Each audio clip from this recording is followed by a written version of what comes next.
आपकी प्रोफाइल में मैंने देखा ना कि आपने कौला तंत्रा के बारे में लिखा था। तो क्या है कौला तंत्रा? तंत्र एक तरीके से वैसा ही है, वो एक शास्त्र है, वो एक साइंस है। वो कोई जादू टोना नहीं है और ना ही वो कभी था और ना ही कभी होगा।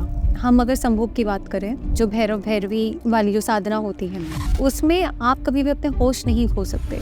लेकिन जो लोग तंत्र प्रैक्टिस करते हैं तो ये लोग बहुत सी सिद्धियां हासिल करना चाहते हैं। किस किस तरह की सिद्धियां हासिल हो सकती है इसमें?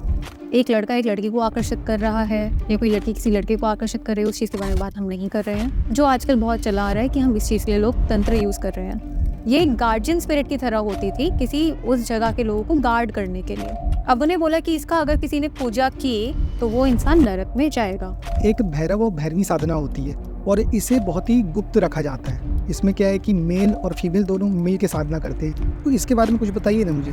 मैं ट्राई करूंगी कि मैं जितना बता सकती हूँ आपको उतना बताऊँ। जैसे तंत्रा इतना प्योर है तो इसको ब्लैक मैजिक के साथ कनेक्ट क्यों किया जाता है? कहते हैं ना, जिस चीज़ की आपको नॉलेज नहीं होती तो उस चीज़ को आप अपना दुश्मन मान बैठ लेते हो। पहले तो ये समझिए कि ये डिमंस और जिन है क्या? ये लोगों को समझ में नहीं आएगा ज़्यादा। अगर उन्हें डीमंस के बारे में अगर ऐसी चीज़ बताई ना, कहते हैं ये तो काला जादू करे, this is which craft, this is this that, तो वो ये सब बोलने लगेंगे। खासकर जिन के बारे में कहा जाता है कि इन लोगों को अगर काम नहीं दिया जाए तो ये आपकी भी जान ले सकते हैं। ये मोस्टली बेताल इनके साथ होता है। तो आप इनसे कनेक्ट होते हो? जी, जब ज़रूरत होती है तब। अच्छा, तंत्रा में वैसे कोई भी आ सकता है या बहुत सोच समझ के आना चाहिए?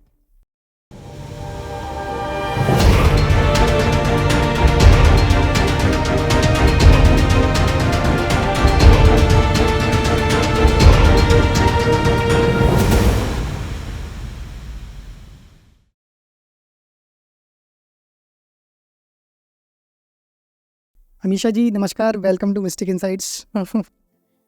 और कैसे हैं आप? मैं बढ़िया, आप कैसे हैं? बढ़िया। आज आपके साथ ये पॉडकास्ट जो तंत्र में होने जा रहा है, मतलब मुझे लगता है बहुत ही धमाकेदार होगा। क्योंकि मैंने आपको पहले भी बोलते हुए सुना है, आप काफ़ी मतलब डिटेल में चीज़ों को क्लियर करते हो। तो मुझे लगता है ये बहुत ही इंटरेस्टिंग होने वाला है।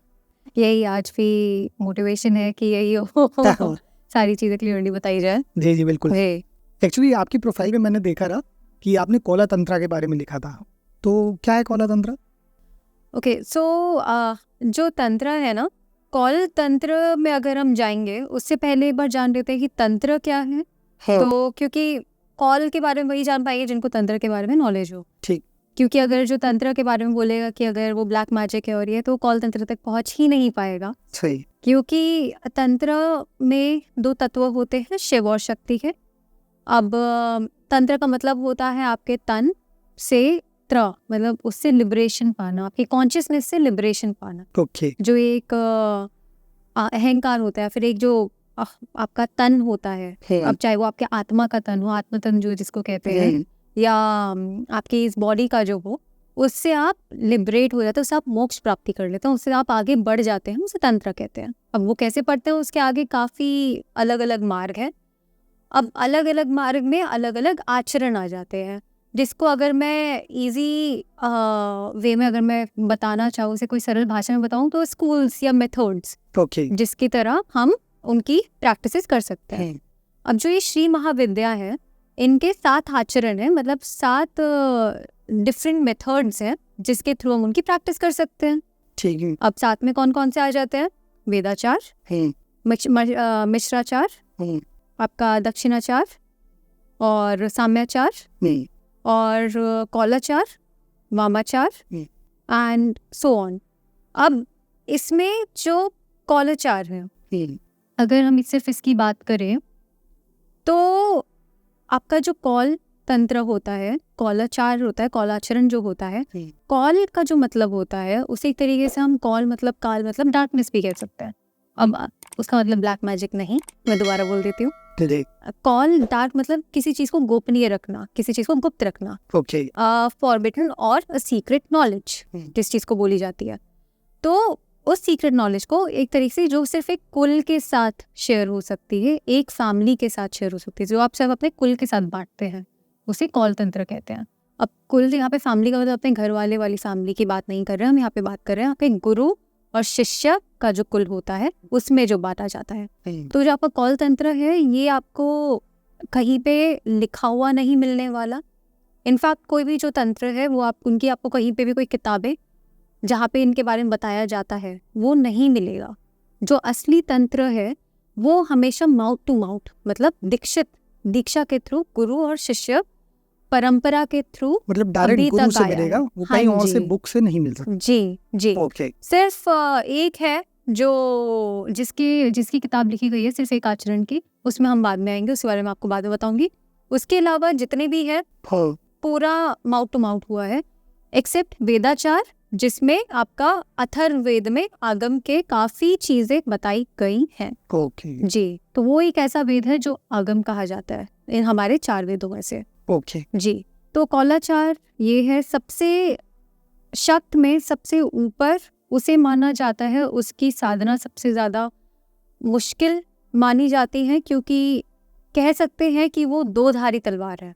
अब उसे 2-धारी तलवार क्यों कहेंगे? क्योंकि वहां पे आपके किसी भी जो, अगर आप कोई दूसरे मार्ग में जाए, वहां पे आपको पूरी दुनिया से अलग हट के तब आप अपनी भक्ति में आते हैं, तब आप बिल्कुल। अपनी साधना करते हैं। सब कुछ छोड़ना पड़ता है। एग्जैक्टली, हाँ। आपको सब छोड़ना पड़ता है। लेकिन कौल मार्ग में आप छोड़ नहीं सकते, वहां पे भोग और मोक्ष साथ साथ में चलेगा। तो ये संभव हो पाता है भोग के साथ मोक्ष? बहुत मुश्किल है और जी। इसमें बहुत प्रैक्टिस चाहिए होती है। ओके। पूरे समय अपनी सांस में ध्यान रखना, तब जाके संभव हो पाएगा कि आप कुछ भी कर रहे हो, खाते पीते सोते जागते, हमारे गुरु यही कहते हैं कि आपका मंत्र चलते रहना चाहिए। आपके तो मनस साधना जो आपकी होती है, जो मनस ध्यान होता है, वो चलता ही रहना चाहिए, चाहे आप कुछ भी कर रहे हो। और आपको चीजें करनी ही पड़ेंगी, भोग भोगना ही पड़ेगा, वो चीज आती ही है। इसे कौल तंत्र कहते हैं। ये मैंने आपको बहुत ही छोटे शब्दों में और काफी जितना भी मैं आपको ठीक से बता मतलब सकती थी वो इजी है वे ना। में आपने इसको डिफाइन कर जी, दिया है। हाँ नहीं जी। नहीं, बहुत सही। लेकिन जैसे आपने सीक्रेट की बात की थी, हाँ जी। डार्क का मतलब सीक्रेट, गुप्त, तो ऐसे ही एक साधना होती है। जब मैं तंत्र के बारे में पढ़ रहा था तो मुझे मतलब वो पढ़ने में आई थी कि एक भैरव और भैरवी साधना होती है और इसे बहुत ही गुप्त रखा जाता है। हाँ जी। इसमें क्या है कि मेल और फीमेल दोनों मिल के साधना करते हैं, तो इसके बारे में कुछ बताइए ना मुझे। ठीक है, मैं ट्राई करूंगी कि मैं जितना बता सकती हूँ आपको उतना बताऊं, जी। जितना अलाउड है। अब क्योंकि गोपनीय रखी जाती है तो मैं आपको सारी उनकी प्रक्रिया नहीं बता हाँ, सकती। प्रक्रिया नहीं बता सकते, हाँ जी, लेकिन जो लेकिन बताया जा सकता है वो थोड़ा सा। हाँ जी, लेकिन प्रक्रिया के अलावा इसका महत्व क्या है मैं हाँ। आपको वो बता सकती हूँ। है। अब क्या था ना, सबसे पहले जो शिव और शक्ति तत्व है, सब कहते हैं कि वो एक है, एक दूसरे से अलग हो नहीं सकते। शिव के बिना शक्ति अधूरी है, शक्ति के बिना शिव अधूरे हैं।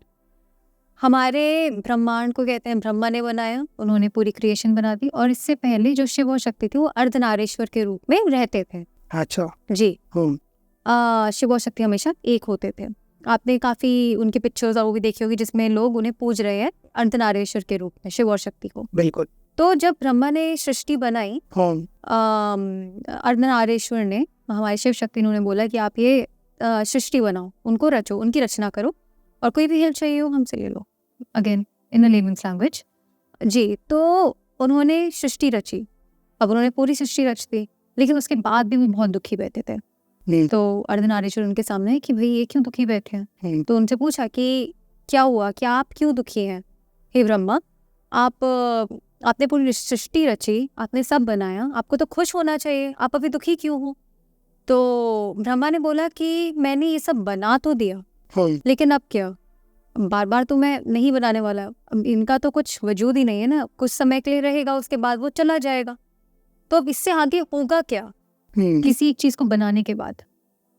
तब उनको खुश करने के लिए और उनकी सृष्टि को आगे बढ़ाने के लिए जो अर्धनारीश्वर थे, शिव और शक्ति थे, उन्होंने अलग, वो दोनों अलग हुए, शिव और शक्ति, और फिर जाके उन्होंने रिप्रोडक्शन जिसे कहते हैं, यूनियन जिसे कहते हैं, अपनी यूनियन से सृष्टि की जो रचना ऑलरेडी हो चुकी थी, जो सृष्टि पूरी बन चुकी थी, उसे आगे चलाने के बारे में पूरी चीज स्टार्ट हुई। तो अभी आप अगर देखोगे कि वर्ल्ड में हमारी जो धरती है, पूरे स्पीशीज, अब कोई भी अगर आप उठा के देख लो, हर एक में किसी न किसी तरह से उसका रिप्रोडक्शन हो रहा है, वो किसी न किसी तरह से बढ़ती चली जा रही है, चाहे वो आपके पेड़ पौधे हैं, चाहे वो आपके जानवर हैं, चाहे वो आपके पक्षी, सेल्स कोई, ही क्यों ना, हाँ, पक्षी कोई भी क्यों ना हो, वो आगे चलना ही है, उसके बिना तो ये दुनिया चलना ही संभव नहीं है। ठीक है। तो उस चीज़ की क्रिएशन के लिए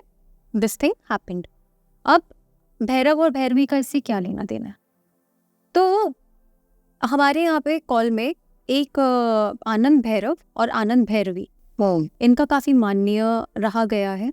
आनंद भैरवी एक इंसान, चाहे वो मेल हो या फीमेल हो, आनंद भैरवी उनका लेफ्ट भाग बॉडी का और राइट ब्रेन होती है, that is the feminine energy.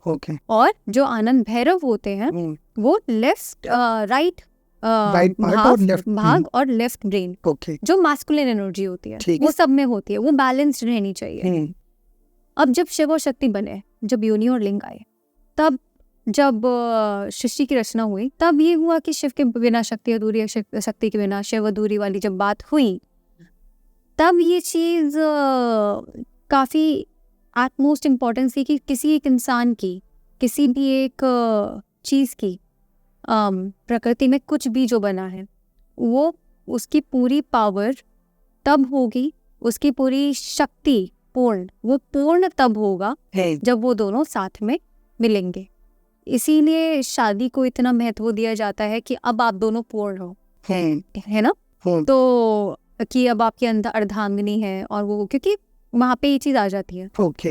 तो इस चीज़ को काफ़ी एज अ टाबू देखा गया है, जबकि हमारे भारत, हमारे धर्म में से ही ये चीज़ निकली है, जिसका इतना बड़ा जो ये साइंस है, जिसके बिना सृष्टि का रचना ही नहीं हो सकता है, जिसके बिना दिन रात चली ही नहीं सकती, तो उसको एज अ टाबू देखा गया है। क्यों? क्योंकि उसे एज अ प्लेजर देखा जाता है, जबकि वो कभी प्लेजर के लिए नहीं था।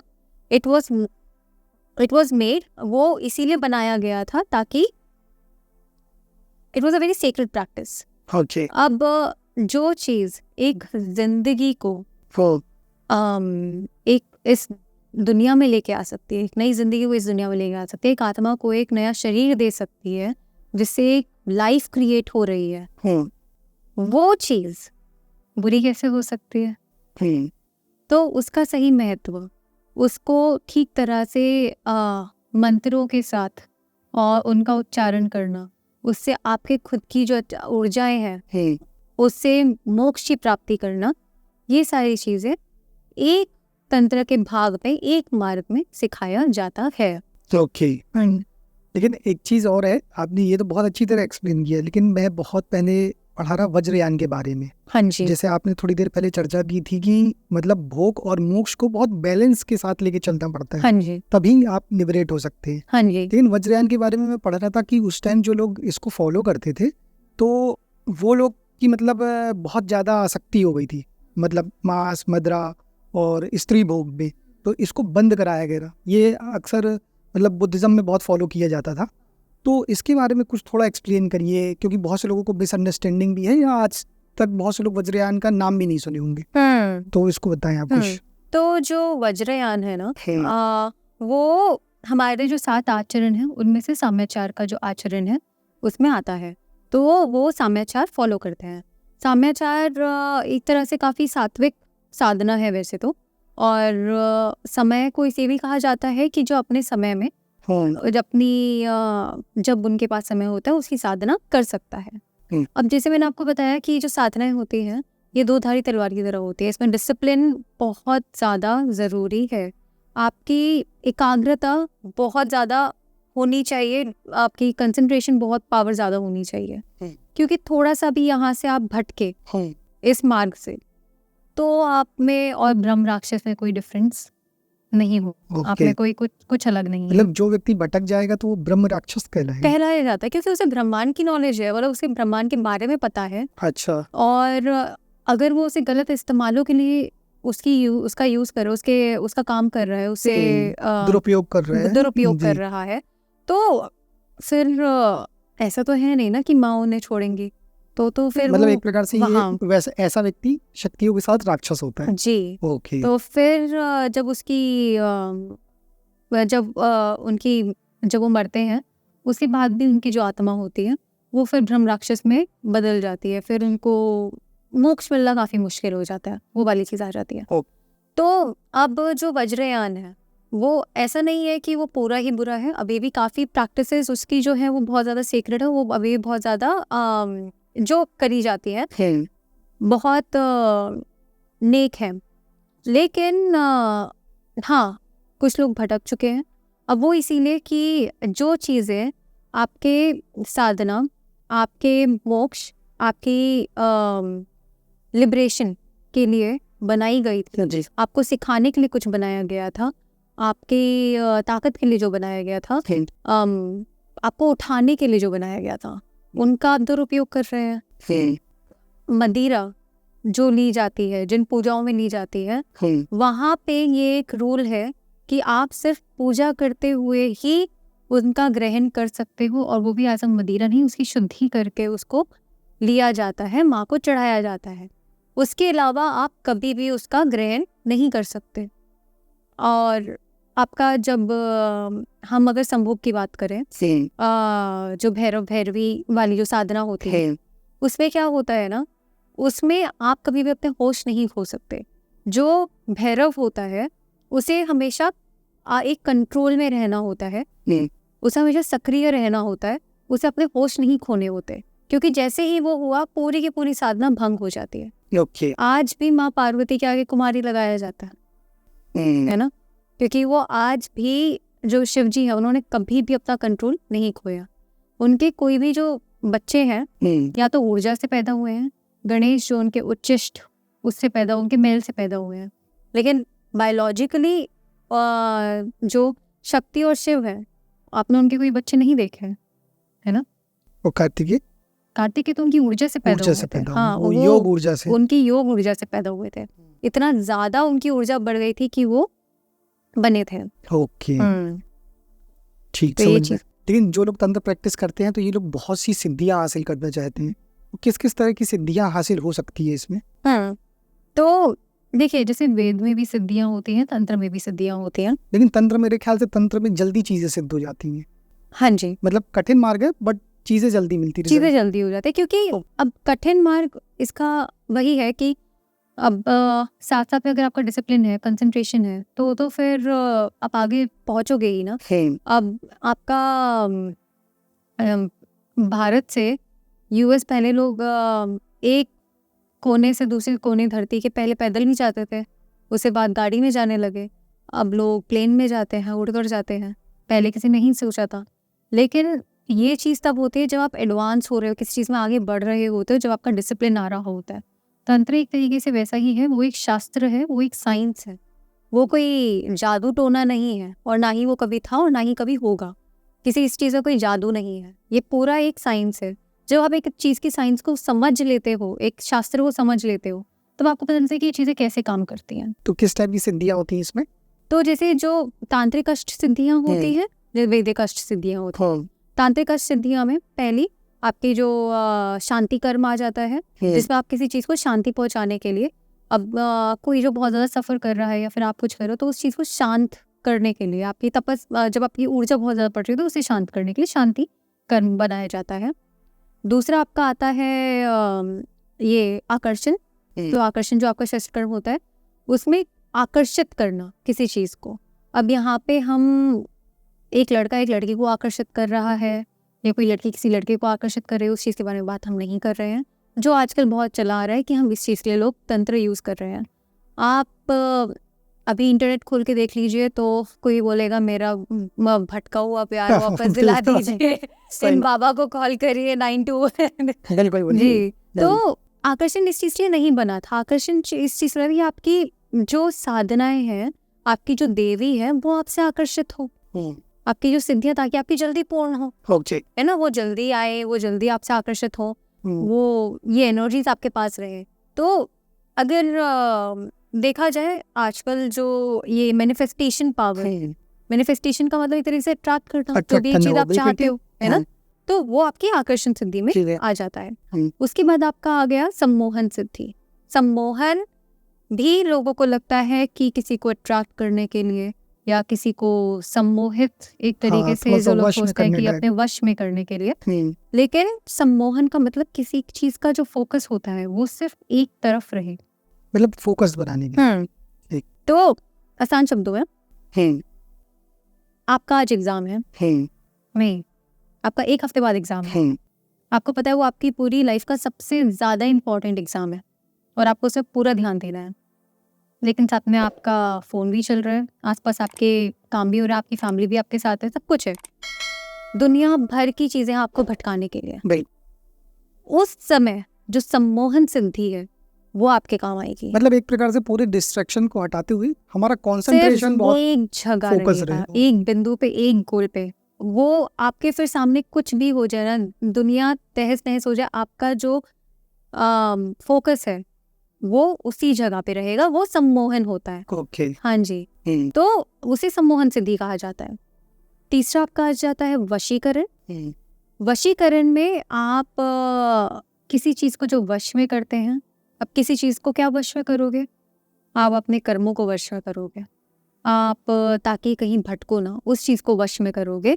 आप जिस माँ की सिद्धि कर रहे हो उन्हें वश में करोगे।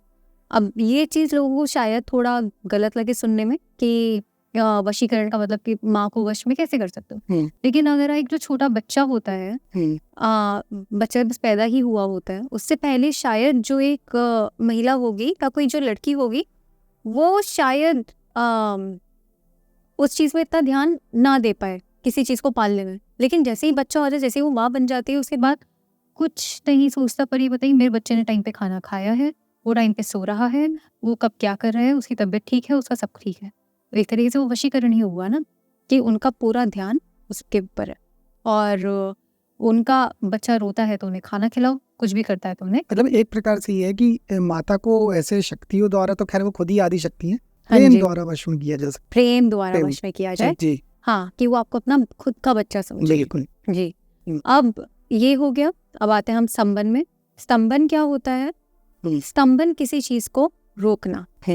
तो कोई भी चीज जो आपको आपकी साधना से रोक सकती है, उसको रोकने, उसका स्तंभन करने के लिए आप स्तंभन सिद्धि करते हो। तो अब स्तंभन सिद्धि किसी भी चीज के लिए, अब लोग उसका बाकी अब काफी अलग चीजों में यूज कर रहे हैं किसी चीज को।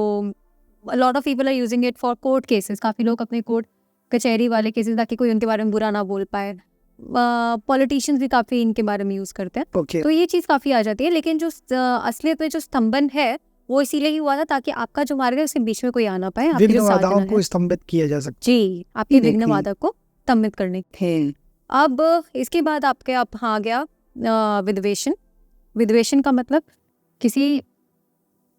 आप किसी पंडित या किसी के पास जाओगे, उनसे पूछोगे विद्वेषण क्या होता है। विद्वेषण का मतलब किसी का झगड़ा करवाना, किसी दो लोगों का झगड़ा करवाना, किसी दो लोगों को अलग करवाना। किसी दो लोगों को अलग नहीं करवाना, आपकी बुरी आदतों से, आपके बुरे कनेक्शन से जो चीजें आपको नीचे रख रही हैं या फिर आपको नीचे रोक के रख रही हैं, उनसे विद्वेषण करवाने के लिए विद्वेषण सिद्धि बनाई गई थी। हमें उनके बारे में बताया गया था देवी देवताओं के द्वारा। ये इसीलिए विद्वेषण सिद्धि होती है। मतलब ये सारी चीजें पॉजिटिव चेंजेस के लिए थी। ये सारी सिद्धियों का मतलब पॉजिटिव इस्तेमाल होता है, बट लेकिन लोग इसका दुरुपयोग करने लगते हैं और उसी कारण मतलब खुद तो जैसे हैं और विद्या को भी बदनाम करते हैं। जी।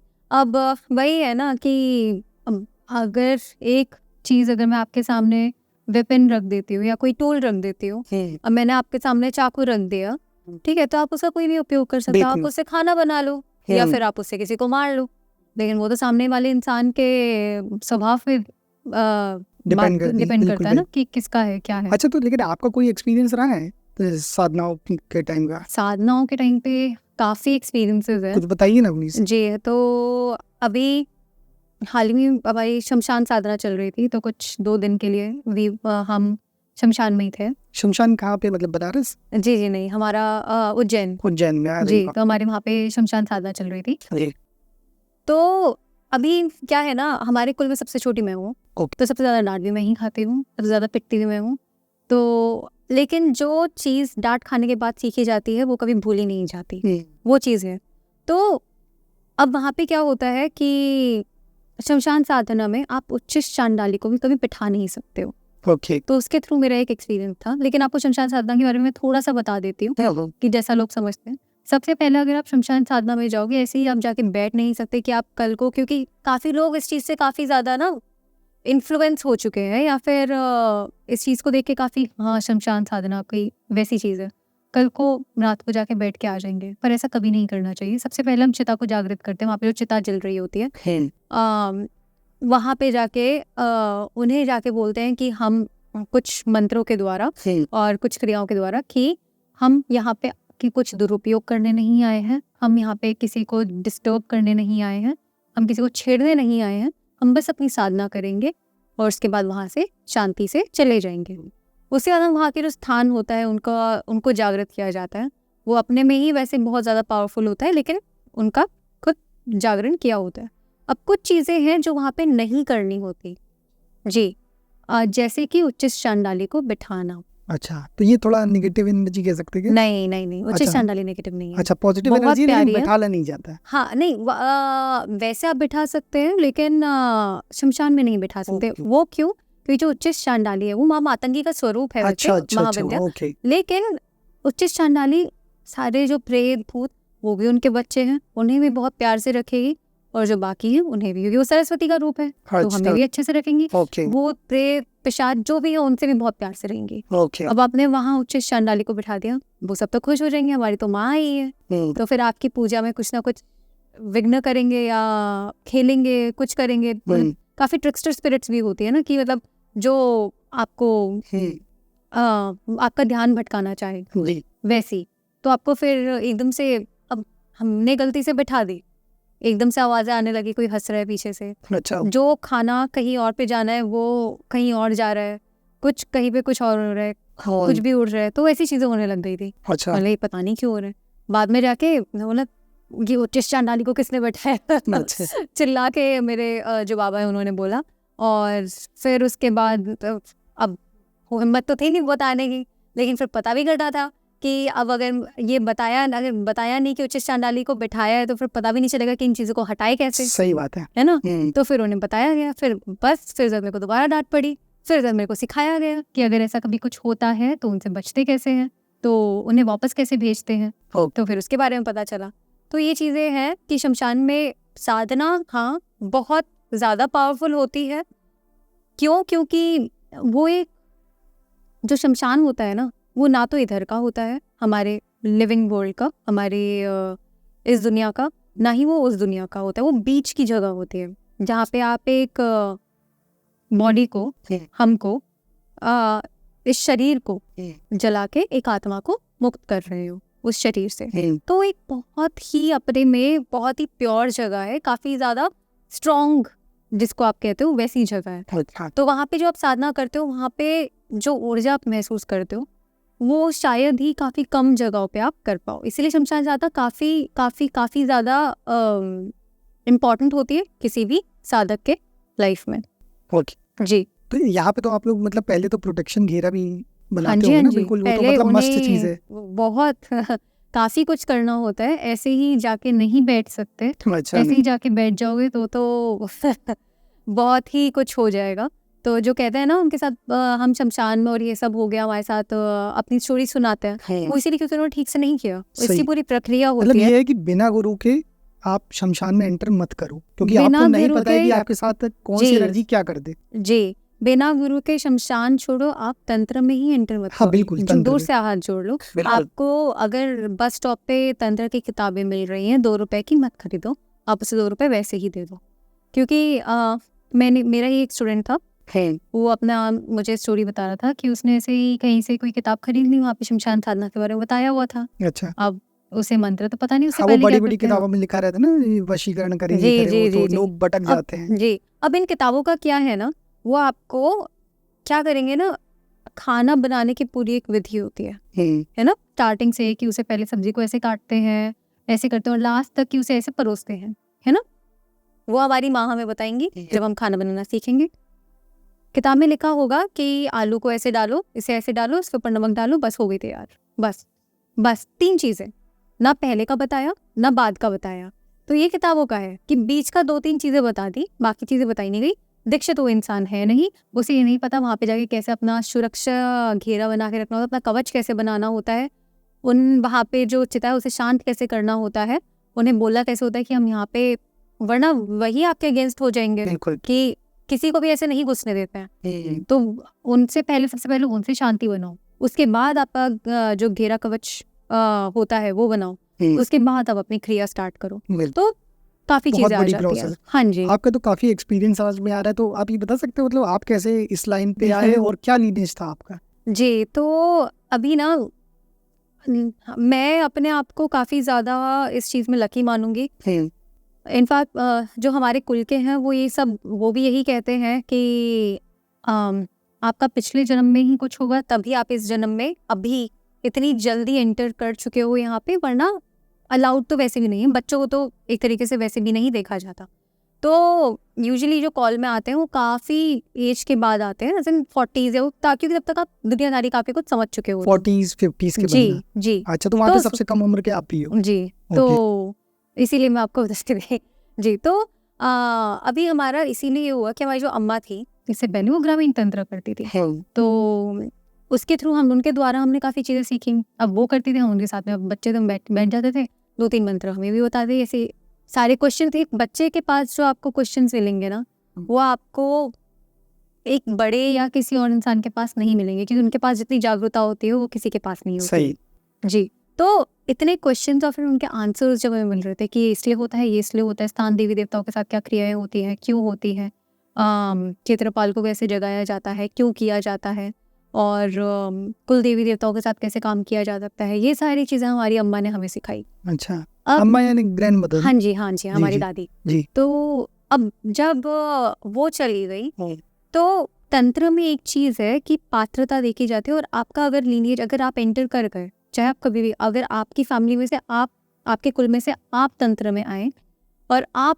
इन शक्तियों के साथ काम कर रहे हैं, तो आपके आगे के जितने भी पूरे जनरेशन आपकी जो पुश्तें होंगी, आपने उनके कर्म उसके साथ बांध दिए हैं। तो आपके जाने के बाद कोई दूसरा पात्र उसे आगे बढ़ाने के लिए होना ही चाहिए। अच्छा जी, वो होना ही चाहिए, वरना वो आपको कोसेंगी बहुत ज़्यादा, तो आपको पात्र देना ही पड़ेगा किसी को। तो जब हमारी अम्मा गई तो उसके बाद वो पात्रता हमें मिली, और वो ऐसे नहीं होता कि उन्होंने ऐसे इनी मीनी माइनी मुँह करके चूज कर लिया, वो नहीं होता है। वो खुद से ही चुनते हैं, जो कुलदेवी होती है वही चुनती है।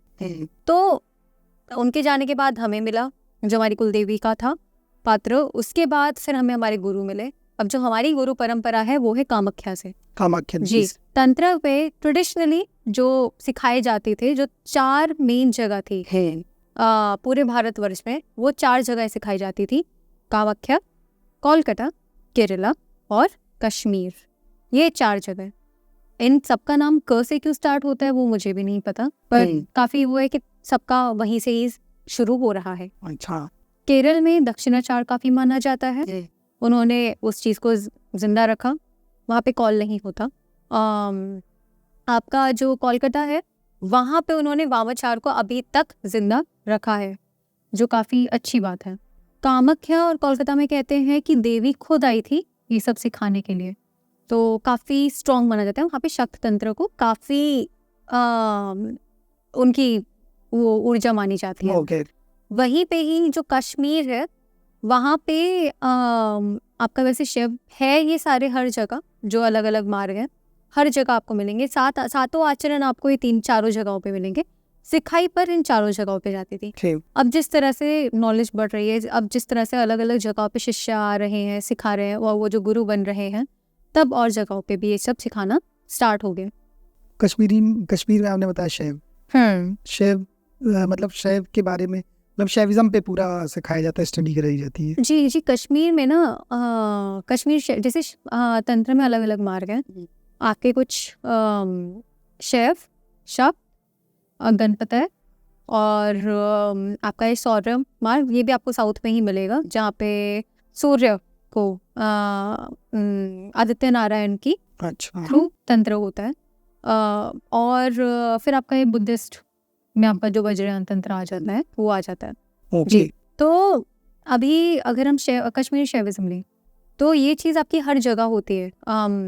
जो ये शक्त वहाँ पे भी थोड़ा बहुत, लेकिन बहुत ज़्यादा नहीं। अच्छा, ज़्यादा शैविज्म की ओर वहाँ पे शैविज्म, वहाँ पे ये उनका मानना ये है कि शिव है जिसने पूरी दुनिया बनाई है, शिव ही सब कुछ है, शक्ति उनका एक पार्ट है, तो उन्हीं के ही अंदर का एक तत्व है जो शक्ति है। एक्चुअली कश्मीरी शैविज्म का ये भी है कि वहाँ पे उन लोग अद्वैत मानते हैं कि मतलब द्वैत नहीं है, अद्वैत है, एक ही है शिव और शक्ति। हाँ जी, अलग है, अर्धनारीश्वर, बिल्कुल नहीं। जी। तो उसे आदिनाथ की तरह उन्हें बोलते हैं कि वही और उन्हीं का ही तत्व उनके अंदर है, इसीलिए बोलते हैं कि शैविज्म, उन्होंने ही सब कुछ बनाया।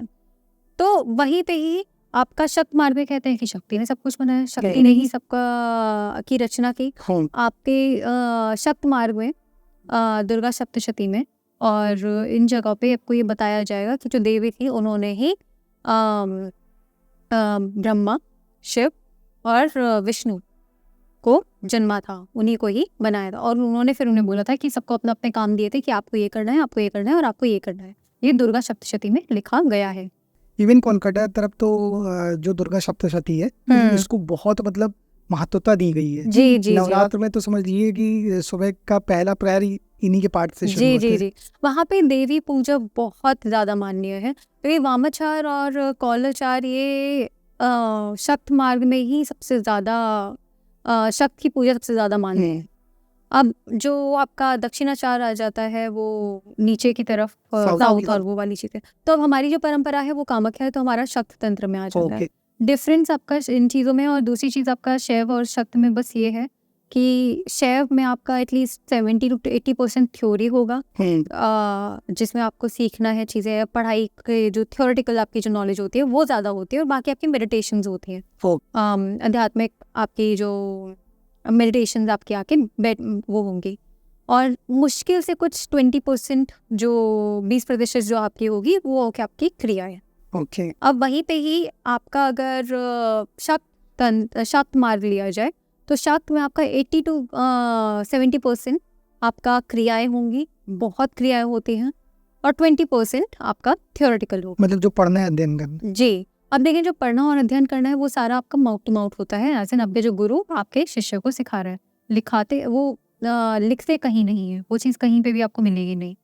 जैसे तंत्रा इतना प्योर है तो इसको ब्लैक मैजिक के साथ कनेक्ट क्यों किए जाते हैं? जी, तंत्र ना तो ब्लैक है और ना ही मैजिक है, तो ब्लैक मैजिक तो है ही नहीं। जी, लोग कर देते हैं, क्योंकि कहते हैं ना जिस चीज़ की आपको नॉलेज नहीं होती तो उस चीज़ को आप अपना दुश्मन मान बैठ लेते हो। तो जिस चीज़ के बारे में आपको ज्ञान नहीं होगा, क्योंकि उस चीज़ से आपको डर लगेगा, क्योंकि आपको उसका ज्ञान नहीं है, और अगर आपको उस चीज़ से डर लगेगा तो आपको अपना दुश्मन लगेगा। बस वही चीज़ है, इसलिए तंत्र को इतना बुरा माना गया है इतने समय से। अब वो काला जादू नहीं है, पहली बात उसका कुछ पहले ये ब्लैक नहीं है। हाँ, काल जैसे अगर आप जैसे रात को बाहर जाते हो, तो विशाल जी अगर आप रात को बाहर जाओगे आपको क्या दिखेगा? अंधेरा ही रहेगा। अंधेरा रहेगा, तो अंधेरा रहेगा तो आपको लगेगा कि काला है, क्योंकि कुछ भी नहीं दिख रहा तो अंधेरा, अनका डार्कनेस होती है, वो ब्लैकनेस नहीं होती। अब अगर कुछ भी नहीं है तो आप उसको कलर देते हो ब्लैक, काला। पर काले का मतलब जस्ट अगर बस आप बाहर अंधेरा है, क्या मतलब, क्या उसका मतलब ये है कि वो गंदा है, क्या वो बुरा है, कि वो ईविल होगा तो आपको मार सकता है? नहीं ना। तो काले का मतलब कभी बुरा नहीं होता, तो वो चीज़ तो आती ही नहीं है। हम काल भैरव को कभी बुरा नहीं बोलेंगे। बिल्कुल जी, तो वो वाली चीज़ रहती है। दूसरी बात, मैजिक तो कुछ है ही नहीं, वो मैजिक था ही नहीं। तंत्र हमेशा शास्त्र थे, दिस इज ऑल साइंस। जब आप इसके बारे में पढ़ोगे, जितना ज़्यादा पढ़ोगे, आपको पता चलेगा उसमें कितनी मेहनत लगती है इन चीज़ों को करने में, उसके पीछे की साइंस क्या है, उसके पीछे की रीजंस क्या है। और जब आप इन चीज़ों के बारे में जानोगे, आप खुद भी उसे कभी मैजिक नहीं बुलाओगे, क्योंकि आपको उसके पीछे की सोर्स पता चल गई कि कैसे कैसे होता है। आज से 10,000 साल पहले अगर आप ये लाइट्स देखते अपने आसपास जो हम अभी देख रहे हैं, तो क्या आपको वो जादू लगता? चमत्कार ही लगता है ना। आप अगर ये सब वहाँ पे लेके आ जाते तो आपको चमत्कारी बाबा बुलाने लग जाते, नहीं? सही। तो लेकिन इस ज़माने में आप बोलोगे कि नहीं, ये तो ऐसे ऐसे बनता है, positive ions, negative ions, electricity, उसके थ्रू ये सब ऐसे करके हम लाइट बनाते हैं, इसके थ्रू हम इलेक्ट्रिसिटी बनाते हैं। उसकी रीज़न पता चल गई, तो आज के ज़माने में आप उसे साइंस बोलोगे, उस ज़माने में आप उसे चमत्कार बोलते हैं। मतलब एक प्रकार से वो एडवांसमेंट है। जितना आप एडवांस होते जाएंगे स्पिरिचुअलिटी पॉइंट ऑफ व्यू से भी, तो आप जान जाएंगे कि ये प्रकृति विज्ञान कैसे काम करता है। जी, पूरी तरह वही चीज़ है। यूनिवर्सल नॉलेज, बिल्कुल, ये यूनिवर्सल सीक्रेट्स हैं जो हमें दिए गए हैं। हाँ, शिव जी के द्वारा, शक्ति के द्वारा, और ये हमारे ऊपर है। अगर आप एक साधक हैं तो ये आपकी रिस्पॉन्सिबिलिटी बन जाती है कि आप उसे सही तरह से प्रयोग करें और उसके बारे में सही तरह से लोगों को बताएं। इसीलिए गुरु शिष्य परंपरा इतनी ज़्यादा मानी गई है हमारे सनातन धर्म में। एक बेटे और पिता के बीच का जो कनेक्शन है वो इतना ज़्यादा आपको उतना सुनने में नहीं आएगा जितना गुरु और शिष्य का आप सुनने में आएगा आपको हमारे धर्म में। वो इसीलिए ही, ताकि ये चीज़ें कहीं लिखी नहीं गई। क्यों? ताकि उसका कोई दुरुपयोग ना हो सके। सिर्फ बताई गई ताकि तुम ढूंढो ऐसे लोग जो इसके लायक हैं और उन्हें बताओ, ताकि वो आगे ऐसे लोगों को बताए जो उसके लायक हैं। दुरुपयोग नहीं करना था इसलिए कहीं पर लिखा नहीं गया। आज में अगर कोई ऐसे बहुत ही हाई लेवल इंटेलिजेंस, कोई एडवांस नॉलेज आपको मिल जाती है, आप उसे किसी पेन ड्राइव में नहीं रखना चाहोगे। किसी ने हाईजैक कर ली, किसी ने ले ली, कुछ हो गया, इसीलिए ना आप चाहोगे कि वो किस तरह से बच सकती है। बिल्कुल। एक ह्यूमन माइंड है जो आपका कभी हाईजैक नहीं हो सकता, है ना। वो चीज़ आप कभी वो नहीं कर सकते, ले नहीं सकते। बिल्कुल। तो इसीलिए ही हमारा ये माउथ टू माउथ, हमारी दीक्षा का जो परंपरा थी वो चला। ये एक प्रकार से सेफ तो है, बट लेकिन कहीं ना कहीं इसी चीज़ के कारण थोड़ा सा विलुप्त भी हो रही है कहीं ना कहीं चीज़ें देखा जाए तो। जी, विलुप्त इसलिए हो रही है क्योंकि अब जितना पहले इस चीज़ के बारे में नॉलेज थी, अब इस चीज़ को उतना ही टाबू की तरह देखा गया। अब टैबू की तरह देखा गया, और कहीं ना कहीं ये भी लगता है कि अब उस प्रकार के सुपात्र भी नहीं मिलते, आप कह लीजिए।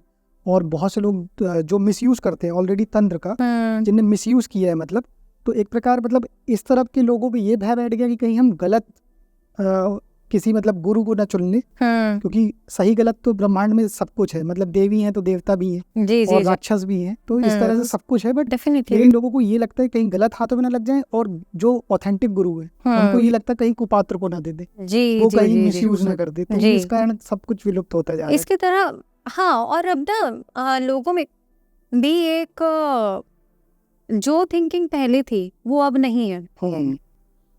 आज मैं आपको एक पत्ता दूंगी, है ना, और मैं आपको बोलूंगी कि ये इसका प्राइस क्या है, कितने का है, आप क्या बोलोगे? कुछ नहीं है। वही उस पत्ते का अगर मैं आपको एक नोट बना के दे दूं तो उसकी कीमत हो गई, है ना। लेकिन वो जो पत्ता था वो आपको जीवन दे रहा था, लेकिन वो नोट आपको शायद जीवन ना दे। तो ये चीज़ हम भूल गए हैं। हमें हमारे लिए पावर, हमारे लिए एनर्जी, सब कुछ मटेरियल हो गए, सब कुछ हमारी पैसा, ये सारी चीज़ें होने लग गई हैं, जबकि ये बस एक सोर्स है आपकी एनर्जी का। ये सारी चीज़ें एक जरिया है बिल्कुल आपके रहने सहने का। तो यहाँ पे आपकी वैराग्यता आना बहुत ज़रूरी है। और वैराग्यता का मतलब ये नहीं कि आप पैसा कमाना ही छोड़ दो। ये अगर आपके पास ब्रह्मांड की नॉलेज है और तब अगर आप सब कुछ छोड़ छाड़ के बैठ गए तो आपसे बड़ा दुष्कर्म कोई नहीं कर रहा। क्योंकि अगर आपको इन चीज़ों की नॉलेज है और तब जाके आपने अपने कर्म से मुंह मोड़ लिया, आपने दूसरों तक ये अच्छाई नहीं फैलाई, अब इसका मतलब ये नहीं कि मतलब सिखाने, ये अलग अलग चीज़ों में यूज हो सकती है। हाँ, मतलब लोगों के मतलब कहना चाहिए कुछ प्रॉब्लम्स हैं उनको दूर करना, लाइफ में डिजीजेज हैं तो उसको कैसे ठीक किए जा सकते हैं। एग्जैक्टली। तो ये सारी चीज़ें आपको जब इनके बारे में पता है, लेकिन you are not successful, you are not in power. वहाँ पे कौन लोग आ रहे हैं जिसने बस वही चीज़ देखी है कि ये गाड़ी इतने की होगी, ये इतने का होगा, ये इसका है, ये इसका है, वो ये इस लेवल पे पहुँच गए हैं। ठीक है, जो ब्रह्मांड की नॉलेज रखते हैं, जो साधु संत बन रहे हैं, जो जिनको इन चीज़ के बारे में पता चल रहा है, वो आपने सोच लिया अच्छा ठीक है तो मुझे संन्यास करना चाहिए। क्यों करना चाहिए? सही। आप अगर वहाँ पे नहीं पहुँचोगे तो आप दूसरों को वहाँ तक कैसे लेके आओगे? अगर हमारे ऊपर ही ऐसे लोग हैं जो दूसरों को इन्फ्लुएंस गलत कर रहे हैं, तो गलत चीज़ें ही आगे बढ़ेंगी। इसीलिए पात्र नहीं मिलते। ऐसा नहीं है कि आजकल लोग अच्छे ही नहीं है, कि पात्रता है ही नहीं, है बस भटकी हुई है। सही बात। अच्छा, मैंने आपके प्रोफाइल में एक चीज़ देखी थी कि आपने वहाँ पे मतलब लिखा था कि आप जिन हो गए और जो डेमन्स हो गए, इनसे आप कम्युनिकेट करती हैं, इनसे मतलब आप कनेक्ट होती हैं। तो पहले तो ये समझाइए कि ये डेमन्स और जिन है क्या? अच्छा, तो जेन्स और डीमंस दोनों अलग अलग हैं, साथ में मत रखना उन्हें कभी। अच्छा। जी। अब अलग अलग आप थोड़ा रिलीजियस बेस्ड भी कह सकते हो। जिन्स आपके थोड़ा इस्लामिक उसमें ज़्यादा आ जाते हैं। अब वहाँ पे इस्लाम में, हाँ, तो वहाँ पे उनके बारे में ज़्यादा उनकी क्रियाएं और ये सब होती हैं, वो उनका खुद का तंत्र है जो वो खेलते हैं। अब जो जिन है अलग अलग तरीके के होते हैं, बेताल, प्रेत, और फिर जो जिन सबसे ज़्यादा जो उनके एंशिएंट किंग्स होते हैं वो सबसे ऊपर आते हैं, तो अलग अलग तरीके के होते हैं उसमें। ठीक। वो थोड़ा अलग टॉपिक है, तो इसीलिए मैं उसे थोड़ा साइड में रखती हूँ। डीमंस जो है वो आपका अब्राहमिक और जो क्रिश्चियनिटी है उसमें थोड़ा बहुत आता है, जैसे सोलोमन और इन चीज़ों में। अब जो डीमंस हैं वो असली में डीमंस कोई इविल स्पिरिट नहीं थे। अच्छा।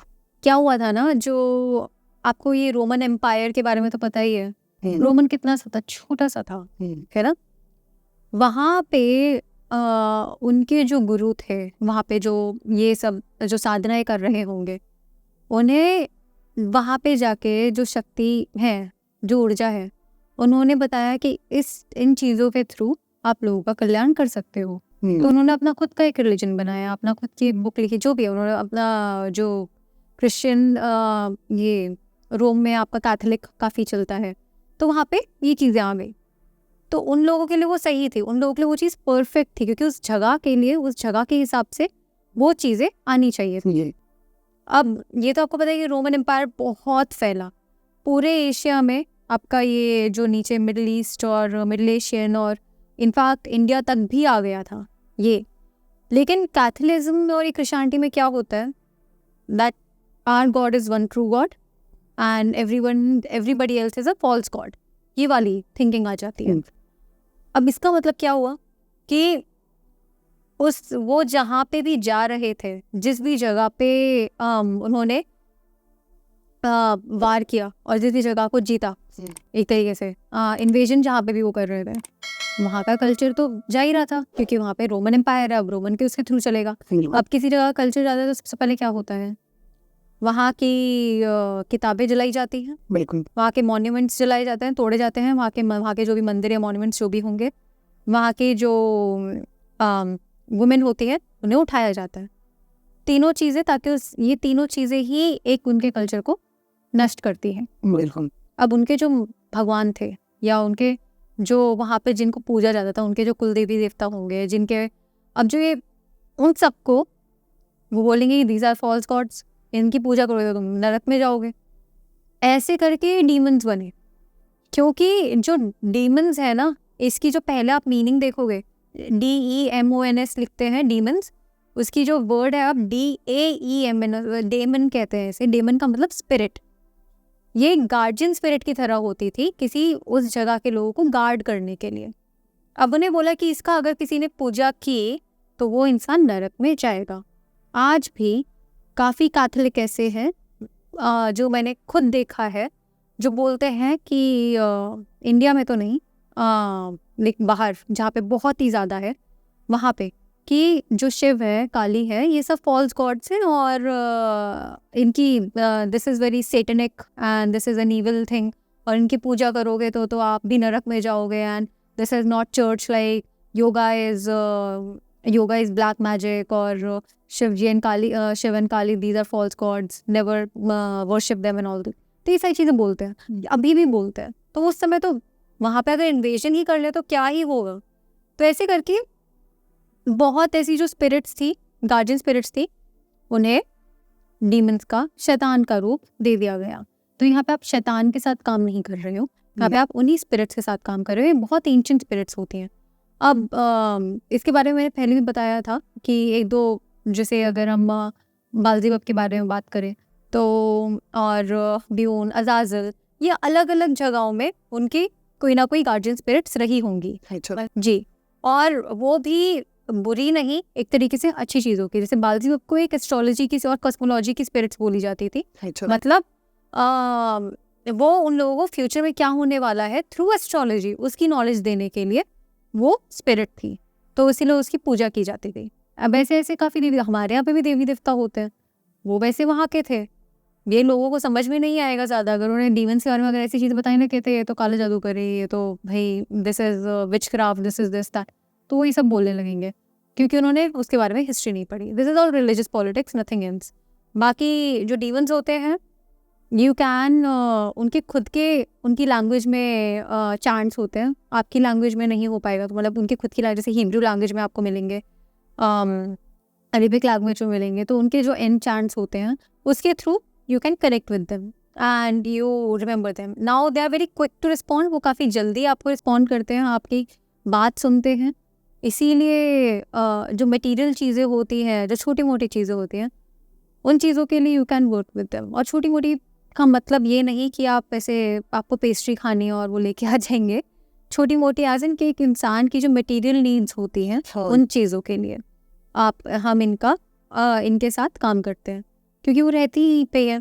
अच्छा, वो जिन्स वगैरह, जिन जो होते हैं, जिन आपके इस्लामिक आ जाते हैं, वहाँ पे आपके प्रेत, बेताल और भी बहुत सारे होते हैं। इन लेकिन एनर्जीज को कैसे देखते हो? वो तो जैसे आपने बताया नेगेटिव नहीं है ये देखो, यहाँ पे अब बेताल के साथ भी काफ़ी लोग काम करते हैं, प्रेतों के साथ भी काफ़ी काम करते हैं। इनकी खुद की एक एनर्जी होती है, इनको कमांड किया जाता है हमेशा। जो किंग, जो जिन्स होते हैं, साथ होते हैं इनके कुछ, उन्हें आप कमांड नहीं करते, उनको आप कमांड कर भी नहीं सकते। अच्छा, उनको बहुत उनके साथ पावरफुल होते हैं, बहुत ज़्यादा, क्योंकि उनके अंडर ही ये सारे आते हैं। अच्छा, तो उनसे आप कनेक्ट करते हो, उनको खुश करके फिर आप उनमें से उनको बोलते हो कि हमें ये काम इसके लिए, मतलब जब लास्ट में जब आपका पूरी हमारा क्रिया हो जाती है, उसके बाद आप बोलते हो कि मैं ये वाला काम करना है। तो उनमें से कोई ऐसे उठ के हाँ मेरे आका वाली चीज़ नहीं आती। वो जब आपकी ये बात मान लेते हैं, तब उनके अंडर जो भी आपके वेताल, प्रेत, योनि, ये जितने भी हैं, उनमें से कोई आपका आके काम करेगा। अच्छा, हाँ जी। लेकिन बहुत से लोग तो ये भी कहते हैं कि इन लोग से जब काम कराओ, तो खासकर जिन के बारे में कहा जाता है कि फिर इन लोगों को अगर काम नहीं दिया जाए तो ये आपकी भी जान ले सकते हैं। तो ये मोस्टली बेताल और इनके साथ होता है। पहली बात, आप इनको अगर जगा रहे हो, आप जगा ही क्यों रहे हो अगर आपको काम नहीं करवाना तो अगर आप उन्हें जगा रहे हो, ये एनर्जीज ही ऐसी होती है कि वो इतनी ज़्यादा पावरफुल और एक्टिवेटेड होती है कि अगर आपने उन्हें जगाया तो ऑब्वियसली आपको कुछ ना कुछ काम देना ही पड़ेगा। उन्हें आप खाली नहीं छोड़ सकते हो, खाली छोड़ोगे वो आपके यहाँ पे कुछ ना कुछ करेगा फिर। अच्छा, तो जब भी आप उन्हें बुला रहे हो ना, कुछ काम देकर आओ, वरना फिर वो खाली दिमाग शैतान का घर। तो आप इनसे कनेक्ट होते हो?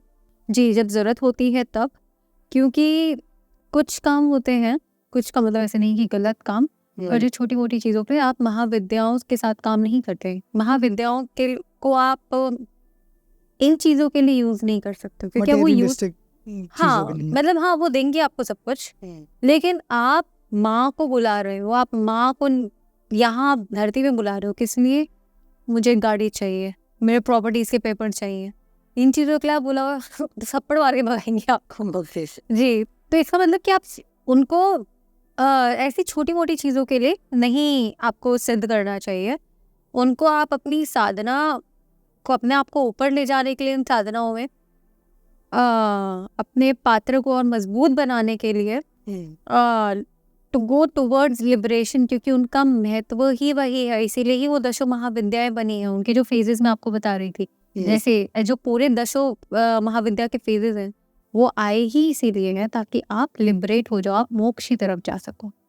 ओके, जी। तो इन जैसे जो ये नेगेटिव एनर्जीज होती हैं, जैसे जो आपने इनका बताया जिन, बेताल वगैरह का, हाँ जी। तो कई बार ये चीज़ें लोगों का ऑरा देख के भी कहा जाता है, जिनका ऑरा कमज़ोर है तो अटैक कर सकती हैं। हाँ जी। तो क्या ये सही है? और सही है तो फिर ऑरा को कैसे मजबूत किया जाए?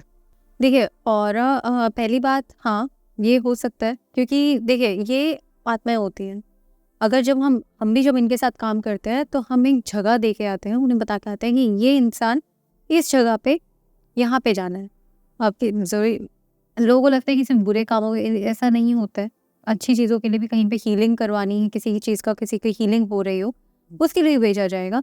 कहीं पे फैमिली में बहुत ज़्यादा लड़ाइयाँ हो रही हो, उसकी शांति के लिए भी, क्योंकि हर जिन की अलग अलग एनर्जीज होते हैं, उन सबके अलग अलग स्वभाव होते हैं। जैसे हमारे यहाँ पे भी ऐसे ही है ना कि जैसे काल भैरव बहुत ज़्यादा, या तो जो रुद्र हैं वो बहुत ज़्यादा गुस्से में होंगे, तो जो शिव का जो रूप है जो हमें देखने को मिलता है वो बहुत ज़्यादा शांत होगा।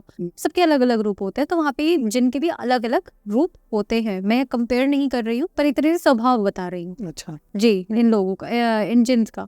तो आप जिस जिनके को बुला रहे हो, जिनकी शक्तियाँ बुला रहे हो, वही आपके आसपास रहेंगी, तो वहाँ पे आप जाते हो। अब वो आप तक तभी पहुँच सकता है, आपके अंदर आइडियाज़ तभी डाल सकता है, आपके साथ काम वो तभी कर सकता है जब उस इंसान के साथ जहाँ पे भेजा जा रहा है, उस इंसान को उस तभी कर सकता है जब उसका खुद का ऑरा भी थोड़ा वीक हो, जो आजकल काफ़ी लोगों का होने लगे, क्योंकि ना तो उनका लाइफस्टाइल अच्छा है, ना वो ऐसी कोई साधनाएं करते हैं जो पहले बहुत लोग करते थे अपने आप को मजबूत करने के लिए। किसी तो मार्ग में हो, ज़रूरी नहीं है आपको भी तंत्र में ही आना है। भक्ति मार्ग, कर्म मार्ग, कितने मार्ग हैं हमारे यहाँ, है ना। किसी सेवा मार्ग, किसी में भी आ जाओ, आपका जो ये ऑरा है, आपकी जो ऊर्जा है अपने आप ही स्ट्रांग हो जाएगी।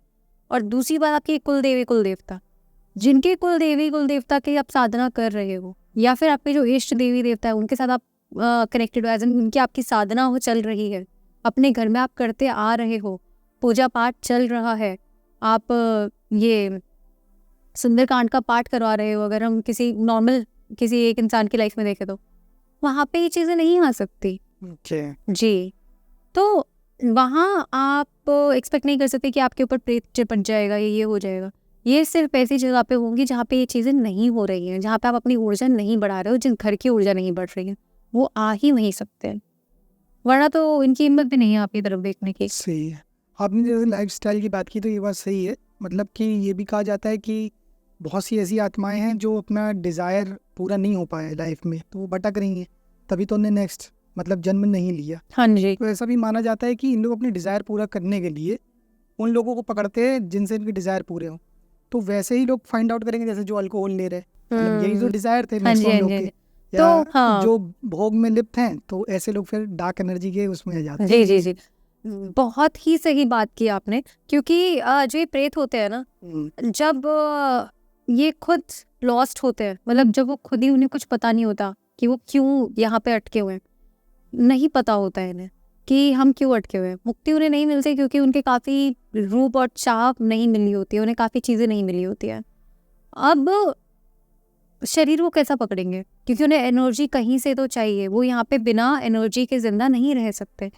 इसीलिए एक ह्यूमन बॉडी को काफ़ी ज़्यादा स्पेशल माना गया है, क्योंकि इसी समय आप जितनी ज़्यादा साधनाएं और ये सब ही कर सकते हो, आप काफ़ी ऊपर उठ सकते हो।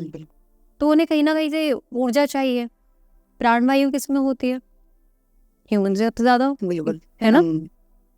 तो अब आप जहाँ पे बहुत ही ज़्यादा ऊर्जा उठी हुई है, जहाँ पे आप नहीं एंटर कर पा रहे हो, वहाँ पे आप नहीं जाओगे।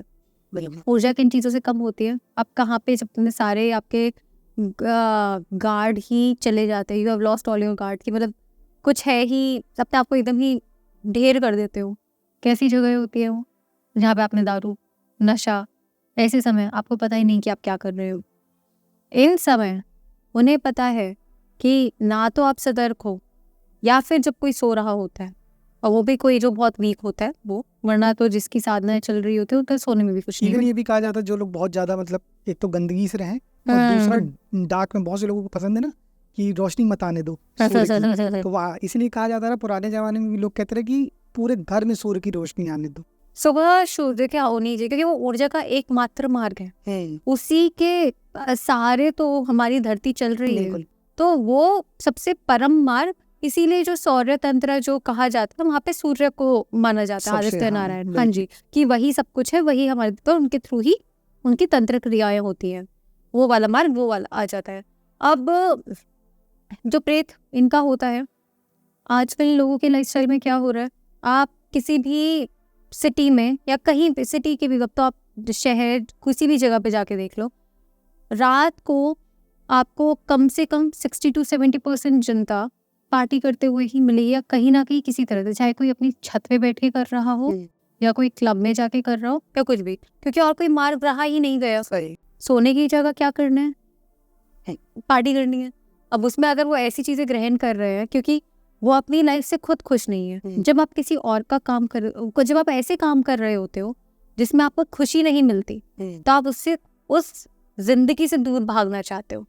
और जब आप उस जिंदगी से दूर भागना चाहते हो, आप इन चीज़ों का ग्रहण करते हो। नशा हो गया आपका, अल्कोहल हो गई, आप दारू पीने लग जाते हो, और ये चीज़ें करते हो तो आप अपने आप को ही ढेर कर रहे हो। तो आपकी तो कुछ एनर्जी बची ही नहीं है, जो थोड़ी बहुत थी वो भी उड़ जा गई। अब उन्हें तो मिल गया, ये तो हमारा फ्री बुफे है, इसी को ही आके खाते हैं। सही बात है। तो उससे काफ़ी ज़्यादा चिपट जाता है। फिर कहते हैं लोग कि भाई हमारे साथ इतना बैड लक क्यों हो रहा है, हमारा कुछ अच्छा नहीं हो रहा, मुझे लगता है किसी ने मेरे ऊपर ब्लैक मैजिक कर दिया। व्यक्ति खुद ही बिगाड़ मैं लेते सब बताऊं कुछ। किसने किया। एग्जैक्टली, मिरर में देखो। सही अच्छा, तंत्रा में वैसे कोई भी आ सकता है या बहुत सोच समझ के आना चाहिए? देखिए, कोई भी नहीं आ सकता, इसलिए उससे पहले अगर आप तंत्र में जाना चाहते हैं तो कुछ चीज़ें हैं जो आप पहले करें जब तक आपको गुरु नहीं मिला है। तो अपना पहली बात, ये जो चीज़ें हैं इससे थोड़ा आपका डिसिप्लिन बढ़ेगा। उसी तरह से आप देख सकते हो कि आप ये साधनाएं कर सकते हो कि नहीं। बहुत एडवांस साधना भी है, बहुत लाइट साधना भी है। तो जैसे आपका शैव मार्ग हो गया, और शक्ति में भी थोड़ा जो वेदाचार और वैसी चीज़ें आ जाती है, वहाँ पे आप वैसी साधनाएं कोई भी नॉर्मल इंसान कर सकता है अपने घर पे बैठ के आराम से। साम्याचार तंत्र भी आराम से कर सकते हैं। लेकिन जब आप उस चीज़ को नहीं निभा पा रहे हो तो कोई फ़ायदा नहीं है। सही। इसीलिए उससे पहले 2-3 चीज़ें आप ख्याल रखो। पहली बात, आपकी बॉडी मूवमेंट्स होनी चाहिए, क्योंकि तंत्र का मतलब ये नहीं कि आप अपने आप को बैलेंस कर रहे हो। तंत्र का मतलब ये है कि आप अपने अंदर दूसरी, आप डिवाइन एनर्जीज अपने अंदर, आप शक्ति को अपने अंदर लेके आ रहे हो। तो शक्ति खुद की इतनी ज़्यादा एनर्जीज होंगी कि आपकी जो बॉडी है वो उसे झेल नहीं पाएगी। और शक्ति का तो बस बीज आता है, उसका बस एक अंश आता है छोटा सा। पूरी देवी कभी किसी के अंदर नहीं आती, वो तो कभी नहीं आएगी।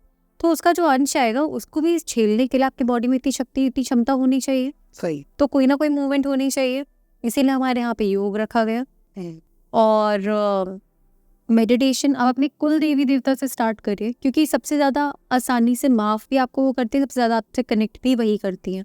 आपसे सबसे ज़्यादा, जैसी आपने उनकी पूजा की, सबसे पहले आपके मन में आपको आंसर करेंगी या फिर आपके पास आएंगी, वो भी आपकी कुल देवी ही आएंगी। सबसे ज़्यादा खुश भी वही होती है। तो उनकी पूजा करना सबसे सेवा, उसके लिए आपको गुरु दीक्षा की ज़रूरत नहीं है। ये चीज़ें बाकी थोड़ा अपने साथ बैठो, मेडिटेशन करो, आपके ये जो योग निद्रा मेडिटेशन होती है वो ट्राई करो, ताकि आप अपने आप को बैलेंस कर पाओ। एक बार जब आप अपने आप को बैलेंस कर लेते हो, जब आपका अपने ऊपर संतुलन बन जाता है, तब आप तंत्र में दीक्षित महाविद्याओं के थ्रू हो सकते हो कि उनके मंत्र करके फिर आप अपने अंदर कर रहे हो।